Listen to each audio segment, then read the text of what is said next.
ये है भैया की शादी का व्लॉग पार्ट 7।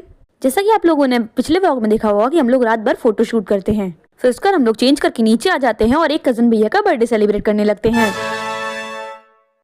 सब लोग तो यहाँ पे सोते पड़े हैं। रात के बज रहे हैं 3 और हम लोगों को एक्साइटमेंट से बिल्कुल भी नींद नहीं आ रही है। वाह! रात के 3 बजे भुक्कड़ों की तरह हम लोग केक लपेटते हुए भाभी भी आ जाती हैं। फिर आप लोग पंचायत बिठालते हैं और एक दूसरे के आउटफिट के बारे में चर्चा करने लगते हैं। फिर हम लोग आ जाते हैं भैया के पास, क्योंकि वो वहाँ अकेले बैठे हुए बोर हो रहे होते हैं। सब हम लोगों से पूछ रहे थे कि क्या हमें ठंड नहीं लग रही है, ये 2 कौड़ी की ठंड हमें फैशन करने से रोकेगी। फिर भैया पूजा में कंसंट्रेट करने की पूरी कोशिश करते हैं, पर हम लोग अपनी हरकतों से उन्हें बार बार हंसा देते हैं। सुबह के बज जाते हैं 3:30 और फिर भी हम लोगों की आंखों में बिल्कुल भी नींद नहीं होती है। हम पूरे गार्डन में अलग अलग जगहों पर बैठकर गप्पे मारने लग जाते हैं।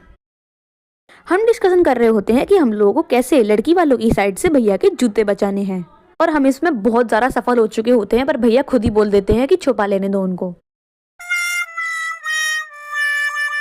इस टेडी बियर को भी नींद नहीं आ रही है। पंडित जी से 2 बार डांट खाने के बाद में भी हम लोगों की हरकतें नहीं रुक रही हैं। फिर हम लोग भी अच्छे बच्चों की तरह शांत होकर पंडित जी की बातें सुनने लग जाते हैं, लेकिन तभी हमें एक छोटी बच्ची से खेलने के लिए एक नया यंत्र मिल जाता है।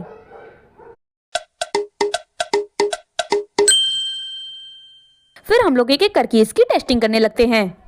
फिर भैया भाभी के पैर वगैरह पूजने लगते हैं, लेकिन हम लोग पीछे अभी भी उस यंत्र की टेस्टिंग में लगे हैं।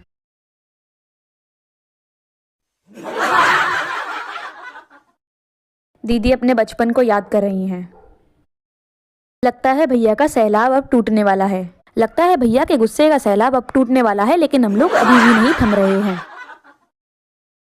ये दोनों भैया दीदी भी कुटने के पूरे काम कर रहे हैं। देखो देखो, खीखी बंद नहीं हो रही है, खीखी बंद नहीं हो रही है। फिर भैया भाभी के फेरे स्टार्ट हो जाते हैं और हम लोग पीछे बैठकर कर्तव्य अनुसार चढ़ावे के ड्राई फ्रूट्स खाने लग जाते हैं। फिर इन मैडम को लग जाती है भूख, लेकिन हम लोगों को यहाँ पर कुछ भी नहीं मिलता है। फिर हम लोग थोड़ी सी सौंफ से ही अपना काम चलाते हैं, उस पे भी सब लोग टूट पड़ते हैं। फिर बच जाते हैं सुबह के 4 और जिनका इंतजार नहीं था वो भी हमसे मिलने जरूर आ जाते हैं। आप लोगों ने भी इन्हें कई शादियों में जरूर देखा होगा। फिर भैया को सुबह सुबह हजारों रुपए की चपत लग जाती है। फिर हम लोग बैठे बैठे बोर हो जाते हैं, हम लोगों को आने लगती है नींद। तो फिर सुबह के 4:30-5 बजे के टाइम हम लोग ऊपर चले जाते हैं। इसके ऊपर भूख इतनी हावी हो गई है कि ये तो झांसी की रानी ही बन गई।